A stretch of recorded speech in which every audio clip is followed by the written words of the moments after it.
Welcome to the Lead Venture Thriving at Work podcast. Today I would like to share a case study with you. I have currently multiple coachees who are facing the very same challenge, which is how to deal with work anxiety in those disruptive times. What makes those times this disruptive? On the one side, we have the AI disruption, of course. So many people are losing their jobs to AI or are just being super insecure about how their future is, as potentially AI will take it over. Then we have an economic crisis that is affecting many people who are freelancers, like my coachee from yesterday, but also people who are working in companies who have been laid off and are now really struggling to find a next job. And then we have the unpredictability that is getting kind of bigger and bigger with every day, as we have the United States of America who's just randomly starting wars, and every day something new can happen that no one can really predict. And this causes a big tension. And this is exactly what was also affecting, or what is currently affecting, my coachee. So he has been successfully self-employed for the last 20 years, and now he's in a, let's say, transfer period of by now 4 months where he has no next job, no next contract. And I asked him, has this ever happened in the past? And he said, sure, but this time I really feel anxious compared to the last times. And the reason for that is, on the one side, his wife, she's also self-employed, but she kind of lost her job to AI. And now it's the first time ever that both of them are not having an income for some months. And this is causing like a big feeling of anxiety that he has not faced ever since. So we started our coaching session yesterday, and the thing is, with anxiety, I can really relate to that. I'm a person who tends to become anxious, less with work, more in private life, but it is really a very intense emotional feeling in your body, and it's not easy to deal with it when it gets really strong. And it's therefore very important to find coping mechanisms for it, which is individual for every person. But the thing with anxiety is that even if you don't want to be perceived as anxious on the outside, if you are anxious on the inside, people can kind of sense it. And if you are self-employed, or if you are looking for a job and you are anxious, the person who you are having the interview with will sense it subconsciously, and this will of course reduce your chances to be hired. So how to deal with that? As I said, in work environment, I'm pretty good in dealing with it.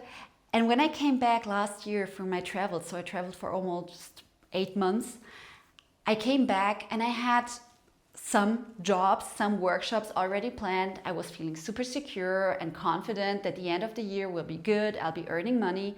But within 1-2 weeks, most of my workshops got canceled because either they didn't have enough participants, or the companies didn't have enough money and they wanted to save money because of the economic crisis, or because they laid off employees.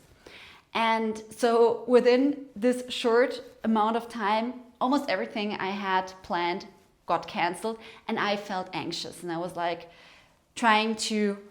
figuring out what to do with that. And from my past experience, from the pandemic, but also from when I was still employed, I remembered what negative effect anxiety has on other people. Because if you feel anxious, you're not attractive to them anymore, because they are quite often already anxious themselves, and they don't have the capacity to deal with your anxiety additionally. So the question is, how can you get out of this anxiety to attract future clients or employees again? And what I like to do in this situation is to do something counterintuitive. So when I feel like I'm not about to earn enough money in the next month, I tend to invest and spend money in new equipment, for example. I go outside, I go to conferences, I buy tickets for conference, and I try to be present and not to shrink myself. Because if you start saving money and shrinking yourself, this is what is also perceived on the outside as anxiety. So I try to do exactly the opposite of what my feelings tell me to do. And so far it worked. So back then for me, after I lost kind of all my workshops in November, I started sharing things on LinkedIn. I went on business lunch. I invited my business partners to the lunches, to the dinners. And within a few weeks, I had new contracts again, new signed contracts and new workshops. And this is exactly the first tip that I gave yesterday to my coachee, that he noted down in his notebook, that anxiety doesn't make you attractive as a freelancer, but also as a future employee. And it is important to kind of do things that are counterintuitive, to invest in yourself, to invest money, even though you feel like, oh my God, I don't know if the money will come back in the future. And this is quite a good coping strategy. And if you still feel anxious, what I can really, really recommend you is also to talk to someone you trust about your anxiety, because sharing it helps you to process it, but the other person, it might be a friend, it might be a coach, it might be a therapist, can help you to co-regulate it a bit so that you can get back into your strength and activate your self-healing capacities that they are. So this was the first big insight that he had from our session yesterday. The second point that we discussed was that if in his entire situation, with everything that he has done in the last years and decades, if he's currently right now at the moment in an existential crisis, what do I mean with that? So I asked him if he stops working now for a year, if he has enough money to survive that year, if he has enough savings. And he looked at me and he said, yes, we have enough savings, not only for 1 year, even for multiple years. So the anxiety that he had, it was not related to an existential crisis. It was rather a deep need that he has for security, but then on the other side also the anxiety his partner has that is affecting him. So it was like both directional. It was kind of a negative loop that they were in, affecting each other with their anxiety. But from a very, very objective point of view, currently there was no real reason for anxiety, as he has only been 4 months into not being unemployed, not having a next job. And as I said, for freelancers, this is the reason why we are charging what we charge, because we always have to be prepared to spend periods of time without work, and we have to survive it. Because there is, at least in Germany, we don't get any financial support from the state if we are out of work. So ask yourself, do I really suffer from an existential crisis, or how long can I survive with the money that I have? And the answer in many cases is multiple years. And if you are really conscious about it, this might reduce also your anxiety. So you can give yourself some time, a month, 3 months, half a year, where you try to build yourself up, to reinvent yourself, maybe also in terms of what your future work is regarding AI and so on and so forth. And just consciously take this time, because if you put pressure on yourself, you won't be able to come up with new creative ideas. The third takeaway he had yesterday was a metaphorical one. So I was trying to explain him a visualization that I have of myself ever since I started to be self-employed. And I imagine myself to be a butterfly. So usually I don't do any type of cold acquisition. I'm not randomly contacting people and asking them, do you need someone? Do you need work? This is what I'm offering. But instead I go on conferences, I share content on LinkedIn. So I try to do something that attracts my clients. And for him, this was an aha moment, to see himself as a butterfly and to reflect what can he do to attract his clients. So to look beautiful on the outside, which means, for example, adjusting the website, updating the pictures, sharing blog articles. So of course it has to be something that fits also your personality and what you're doing. For those of you who are employed, it can be also like updating your CV and also being more visible and share more things, because nowadays HR departments or people in culture departments are also looking into your LinkedIn. They're looking if you are sharing, if you're creating content. And maybe that's a next step that might lead you forward to your goal of finding a next contract.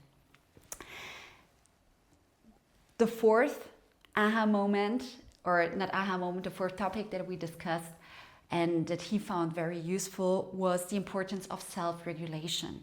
So anxiety, as I said, is something that is very, very strong in your body. So it's a physical sensation that you have, and quite often the reason is not in the present but in the past. It's related to some experiences we've had in the past that were threatening, and there's still some energy left from back then, and this is accumulating with the situation that we're in now. And I'm currently doing this training to become a trauma sensitive coach, so I'm very much, or becoming more and more conscious about the impact of past experiences on how we're reacting in the present time. And the importance of finding self-regulation mechanisms for yourself is, I think, the biggest responsibility that we have as adults.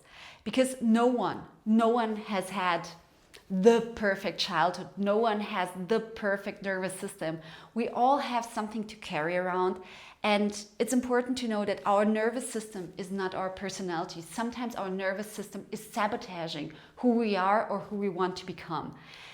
And when you are currently in a position where you have energy and where you have strength, it's really good to use that and to establish regulation mechanisms that you can use once anxiety kicks in. And for every person, as I said, it looks differently. So I'm currently reading a book, and I will also mention it with point number 5, that is called Visualize. I will link, I don't remember the author's name by heart, but I will link it. I'll put it into the comments.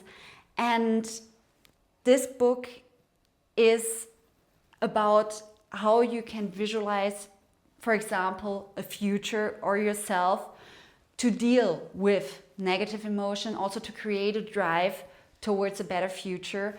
And for me, I realized that visualization is a strong tool to deal with my anxiety that I have in personal life. And also with my coachees, I'm now talking more and more towards that direction. Actually, the tip of reading that book, of listening to this audiobook, came from one of my coachees, and she was absolutely right. There is a power of visualization because our brain cannot distinguish between something that we visualize and something that we actually experience. So we can change the state of our nervous system by visualizing a desired future, or by visualizing how we take care of ourselves, of, for example, our inner child that was hurt in the past. And this is really, really powerful. This is a regulation technique that apparently seemed to work for me, but there are also other regulation techniques. So meditation, yoga, breath work, all of this is truly making a difference. And if you have now time and capacity, try to find out what helps you to regulate your nervous system. If you are in the middle of some sort of anxiety, find yourself someone with whom you can reflect on what appropriate regulation techniques for you might be. Journaling is also something that is helping a lot of people, but again, it's not made for everyone. So there's a huge variety, and it's good to have coping mechanisms at hand for when your body is reacting. And number 5, it's also from that book, and I love the idea so much. So in this book, the author says that we should live, and that she started living in seasonal cycles, that when you work, there's always a period of growth where you learn something, when you're working towards something. Then there is harvest, and then there's hibernation, where you kind of get into a deep sleep and recovering state to recharge your batteries, to have enough energy for a next cycle. And the author, she's planning her entire year, going through this cycle multiple times. And yesterday in the coaching session, I was asking my coachee, could it be that actually your body and your mind is currently needing a hibernation phase instead of heading and chasing a next job? And he was looking at me and he was like, oh yes, actually you are right. This is what my body needs. This makes so much sense, because he felt that after we have written down everything that he wants to do and has to do, that the things that are attracting his attention, that he wants to prioritize, are rather things in private life, like, I don't know, getting his Vespa done, like fixing his Vespa, or doing the renovation of his apartment.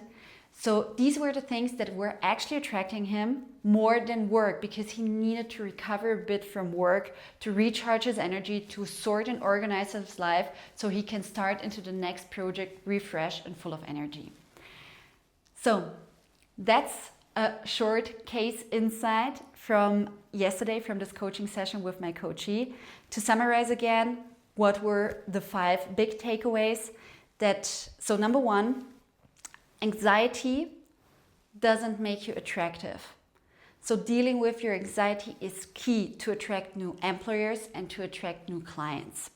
Number 2, is there a real existential crisis that justifies this amount of anxiety? So try to look at your circumstances from an objective perspective. Are you in an existential crisis, or is your nervous system overreacting? And being aware of that might help you to downregulate your nervous system a bit. Number 3, how can you become a butterfly? How can you share things and be active in a way that you attract the others instead of trying to convince other people to work with you? Number 4, the self-importance of regulation. How can you establish coping mechanisms for those difficult times to regulate your nervous system and yourself? And number 5, the big takeaway was to live in seasonal cycles of growth, harvest, and hibernation. So that you truly plan also after every big work, every big job, some time for real recovery. And one good news, I was also talking to my coachee today, asking him if it's okay to share those insights. And then he said, you know what? One of my clients came back to me and I'm just about to write the contract, and looks like I'm having a next job now. So it has, of course, nothing to do with our coaching session from yesterday, but sometimes things just happen when you expect them the least.